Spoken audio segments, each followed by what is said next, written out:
So I'm here today to talk about my January book choice, which is The Culture Code by Dan Coyle. And if you're a leader who's really interested in empowering your team and nurturing them to do great work, then this is for you. But first, I just want to say a few words about why I'm doing these book choices. Basically, I was a leader for 17 years and I always was interested in the idea of leadership, books about leadership, but never really had the time to read many of them. And now I'm a coach, I have a bit more time and I just really enjoy learning about leadership and reading these books. And I thought it would be nice for me to be able to share with my network, with my clients, some little nuggets from these books. And I see myself as a little bit of a curator, like of a bit of a leadership book library that you can kind of dip into, watch a little video, pick up some of the key points from the book and decide whether it's something you want to explore further. So that's the idea behind it. So I'm going to drill into the culture code.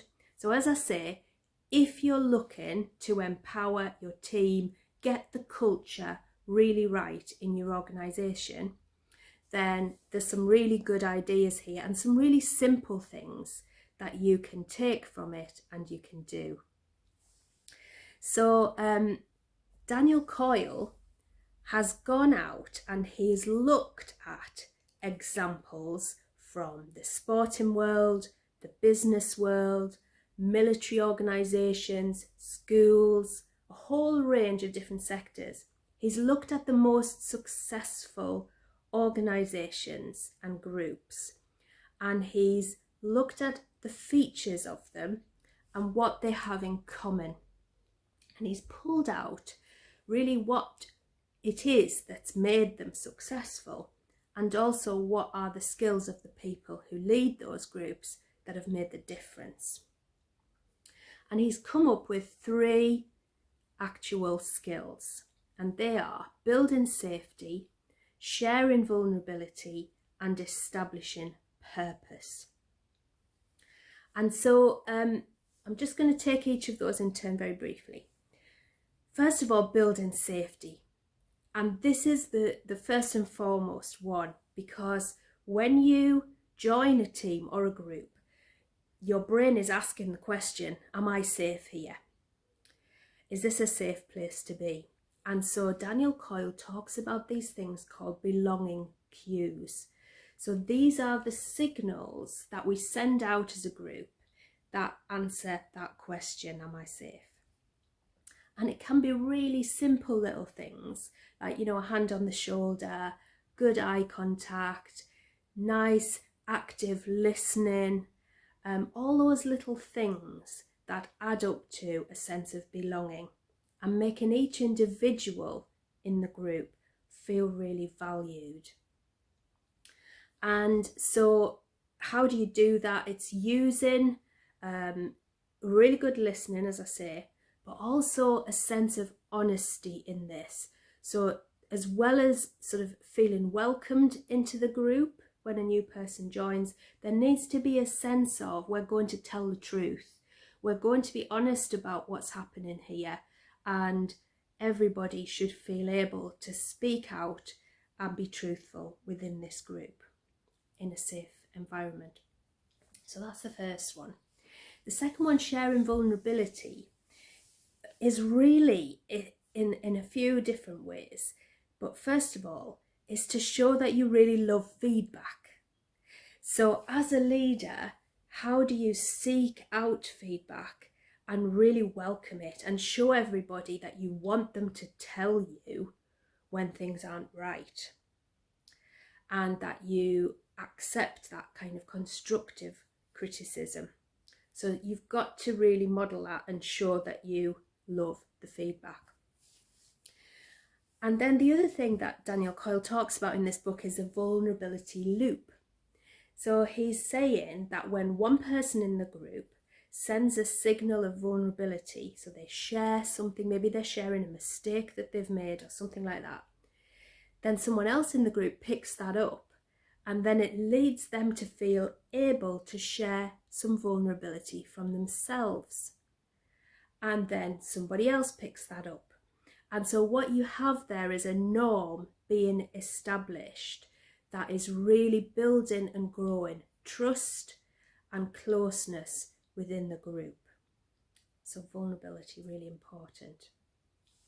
Now, bringing both of those together, the safety and the vulnerability, there's other practices like, having fun together, sharing social time together, which is really important, but also evaluating performance together in a really honest way.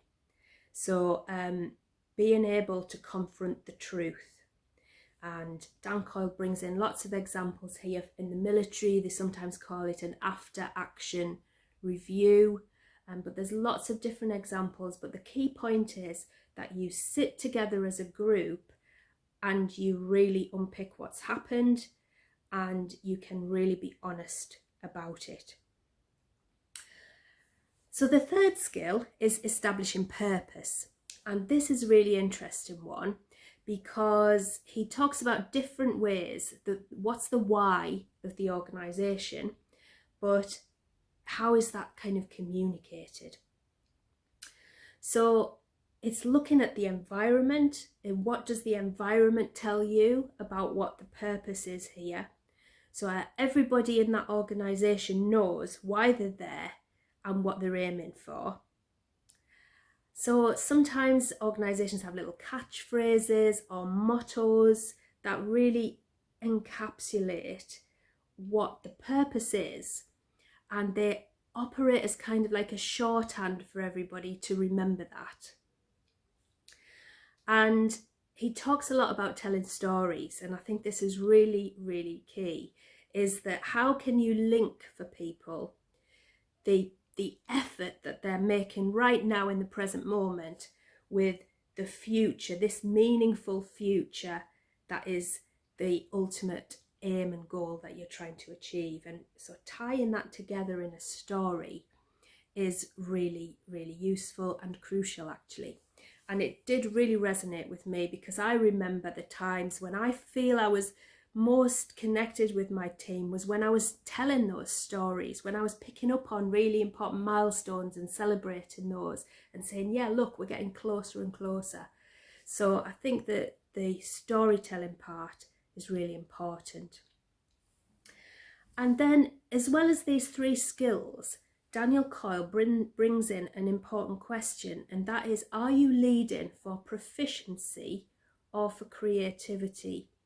And I think that he brings out some really interesting distinctions between the two, because if you're leading for proficiency, you want your team to be proficient, you will need to be sharing key priorities and key behaviours that you want everyone in the organisation to be displaying. But if you're leading for creativity, you want to be able to stand back a little bit, be more of a supportive role, make sure that people in the team have a sense of ownership, and you're guiding them on a journey towards creating something new. So it's worth just sort of bearing in mind, and often as leaders we have both of those elements in our organisation, and so we need to think about what kind of leadership skills we use in different situations. So I think that's a really interesting question.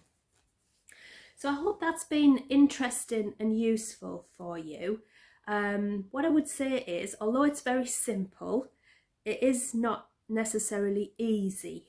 And there may be things that you're thinking, oh, I don't know where to start with this, or I don't know how to move my team on.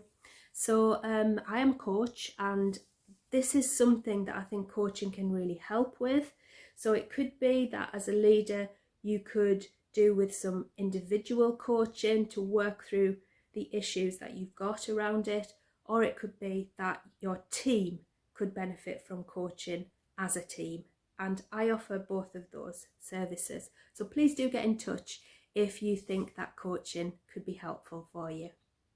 Thank you for listening.